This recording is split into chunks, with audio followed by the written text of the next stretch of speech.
คลิปนี้ก็สิอันพาร้านสอนร้านห่อขนมแหนบนะห่อแบบนี้ให้มันเป็นสามเหลี่ยมจุกๆแบบนี้นะทำอิฐกะเฮาก็ได้อันใบตองที่ประมาณคืบหนึ่งนี่แหละแล้วก็สวยเบื้องสนทั้งหัวใบตองยังพับออกเป็นอยู่นี่พับแบบนี้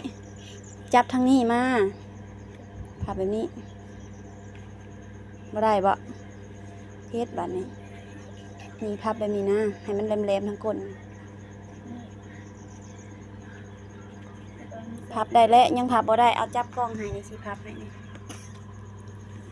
สมมติเฮาจับทางหัวมันมานี่เนาะจับทางหัวใบตองออกมาทางหน้าเฮานี่นะแล้วเฮาจับสองมือเลยเอานิ้วนี่เน้นแบบนี้นะแล้วก็พับแบบนี้เห็นบ่แล้วมันจะได้เป็นกระโหลกแหลมๆแบบนี้วันนี้เฮาก็เอาขนมที่เฮาล้อมแล้วก็ใส่ใจไว้แล้วนี่มาใส่เอาลงนี่ลังคนหาขั้นอยากให้มันบ่ติดใบตองเขาเอาน้ำมันพืชมาทาก่อนก็ได้นี่แล้วก็จะพับมาแบบนี้พับหอบหนึ่งพับหอบที่สองบัดนี้สามลงมาแบบนี้